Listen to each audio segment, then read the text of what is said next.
आजकल के समय में एक बहुत बड़ी समस्या हमने खुद अपने घर में बिठा रखी है। जिस घर में नशे की आदत है, शराब की आदत है, उस घर में अक्सर कलह का माहौल दिखता है। जिस घर में एक व्यक्ति शराब पीता है, उसका प्रभाव पूरे घर पे पड़ता है। कितने लोग परेशान होते हैं, कितने घर उजड़ जाते हैं, कितनी माताओं बहनों बच्चों को कितनी समस्याओं से गुजरना पड़ता है। कई माताएं बहनें कहती हैं कि हम अपने पति को बहुत समझाते हैं कि मत पियो, छोड़ दो, आप पीते हो, आपको होश नहीं रहता, कलह करते हो, कलेश करते हो। पर वो कहते हैं कि मेरी लाइफ है, मेरी ज़िंदगी है, मैं कुछ भी करूं, तुम कौन हो कहने वाली। कितनी बड़ी गलतफहमी है। मनुष्य एक सामाजिक प्राणी है। आपकी हर छोटी से छोटी बात का प्रभाव आपके परिवार पे, आपके पत्नी पे, आपके बच्चों पे, आपके पूरे समाज पे पड़ता है। तो कभी भी ऐसा नहीं सोचना कि मेरी जिंदगी में कुछ भी करूं। आपके बच्चों में भी आगे चल के वही संस्कार आएंगे जो वो आपको देखेंगे। नशा ऐसी चीज है जो एक जिंदगी नहीं, पता नहीं कितनी जिंदगियां बर्बाद कर देता है। और ऐसी लोगों को आदत लग जाती है, ऐसी लोगों को लत लग जाती है, उसे किसी की परवाह नहीं रहती नशे के आगे। एक बार एक राजा ने वजीर से कहा कि वजीर, मैंने आज तक जिंदगी में शराब नहीं पी, मैं सोच रहा हूं आज शराब पी के देखूं कैसी होती है, क्या होता है उसमें। तो वजीर ने बोला, आप राजा हैं, आप जो आज्ञा करें। तो राजा ने बोला कि मैं पहली बार पी रहा हूं, बाजार से कोई अच्छी वाली शराब लेके आइए।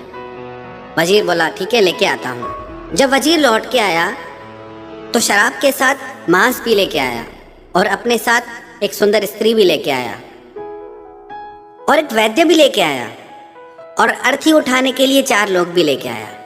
राजा हंसने लगा।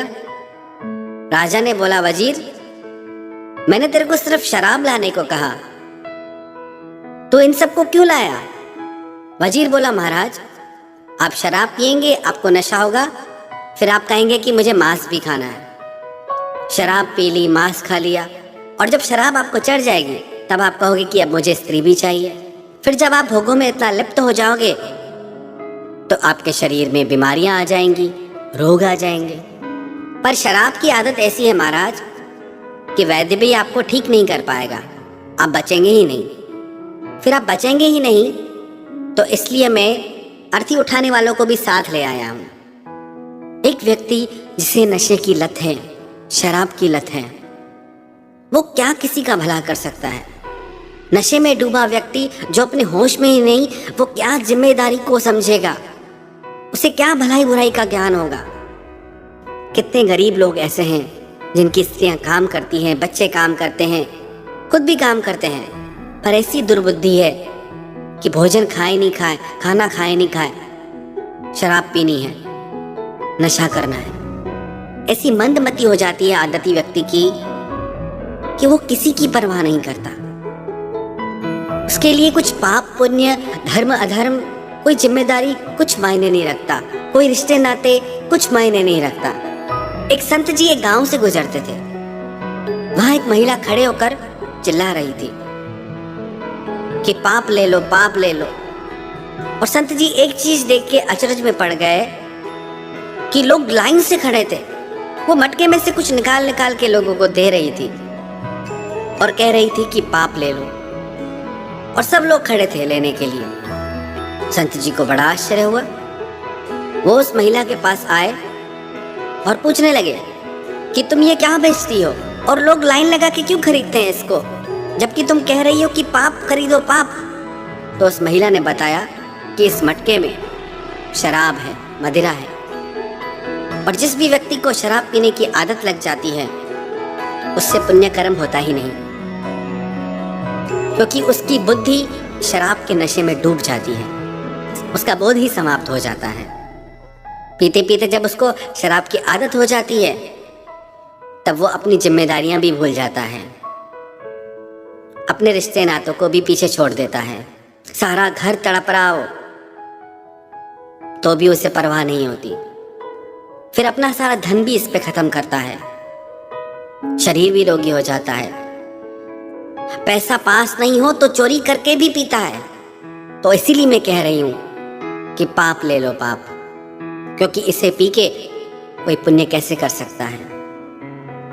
बात सिर्फ शराब की नहीं, चाहे कोई भी नशा हो, हर नशे के साथ ये चेतावनी दी जा रही है कि आपकी जिंदगी के लिए ये खतरनाक है। पर फिर भी होश नहीं आता, फिर भी एहसास नहीं होता कि क्या कर रहे हैं। कितने घरों में बच्चों की पढ़ाई डिस्टर्ब होती है, पढ़ नहीं पाते क्योंकि उनके पिता शराब के नशे में डूबे हैं और कलह करते हैं। आज लाखों घरों में ये नशा कलह का कारण बन गया है। नशा कोई भी हो, कभी किसी का भला नहीं कर सकता। शराब नहीं पीते, सिगरेट पीते हैं या कोई और नशा करते हैं, हो सकता है इससे भी बुरा लोग नशा करें जो जिंदगी के लिए भी खतरनाक हो। याद रखना, पहले इंसान नशे को पकड़ता है, पर धीरे धीरे नशा ही इंसान को पकड़ लेता है। चाह के भी व्यक्ति छूट नहीं पाता। लोगों की ऐसी हालत हो जाती है, तड़पने लगते हैं, कहते हैं कि आज मेरा मूड खराब है, मुझे मत रोको। आज मैं परेशान हूं, मुझे मत रोको। बस यही एक चीज बची आपका मूड ठीक करने के लिए। 5 मिनट अपने बच्चों के साथ, अपने परिवार के साथ बिताओगे, मूड वैसे ही ठीक हो जाएगा। हमारी खुशी कहीं बाहर नहीं खो गई है जो हम इतना भटक रहे हैं। एक बूढ़ी औरत सड़क पे कुछ ढूंढ रही थी, तो एक भला व्यक्ति वहां से गुजरा। उसने कहा, माता जी आप क्या ढूंढती है, मैं आपकी सहायता कर दूं। तो वो बोली, मेरे पास एक चांदी का सिक्का था, वो गिर गया है, वो ढूंढती हूँ। दोनों मिलके ढूंढने लगे। फिर जब सिक्का नहीं मिला तो उस व्यक्ति ने पूछा कि सिक्का कहाँ गिरा था। वो बोली कि सिक्का तो मेरे घर में गिरा था, पर वहां रोशनी नहीं है ना, इसलिए बाहर रोशनी में ढूंढती हूँ। वो व्यक्ति बोला, चाहे आप सारी जिंदगी यहाँ ढूंढते रहो, आपको कभी यहाँ सिक्का नहीं मिलेगा, क्योंकि वो आपके घर में गिरा है। हमारी खुशियां हमारे घर में हैं, नशे में नहीं है। बाहर से खुशियां खरीद के नहीं ला सकते। बाहर से आप सुविधा खरीद सकते हो, कंफर्ट खरीद सकते हो। खुशियां कहां से लाओगे? खुशियां आपके घर के भीतर है। तो आप कभी ये मत सोचिए कि मेरी जिंदगी है, मैं कुछ भी करूं, मेरे को नशे की आदत है, मुझे करने दो। और हर नशे करने वाले व्यक्ति को यही लगता है कि मुझे करने दो, मुझे मत रोको। पर कभी एक बार सोचना, जो लोग आपकी जिंदगी से जुड़े हैं, आपके बच्चे, आपका परिवार, आपके माता पिता, उनके दिल पे क्या गुजरती है। राह चलते कोई शराबी व्यक्ति दिख जाए तो लोग किनारे होके निकल जाते हैं कि पता नहीं क्या कर दे, पता नहीं मार न दे, पता नहीं क्या पागलपन कर दे। ऐसा व्यक्ति जब घर के भीतर हो तो कैसे खुद को बचाएं, कैसे रक्षा करें, जो अपने होश में ही नहीं। अगर आप सच में अपने परिवार से, अपने बच्चों से, अपने माता पिता से प्यार करते हो तो खुद को इस नशे से दूर कर दो। खुशियां बहुत महंगी नहीं हैं। खुशियों को पाने के लिए दुनिया की दौलत पाने की जरूरत नहीं है। खुशियां इसी पल में है। बस अपनी आदतें बदलो, अपना स्वभाव बदलो, जिंदगी अपने आप खूबसूरत हो जाएगी।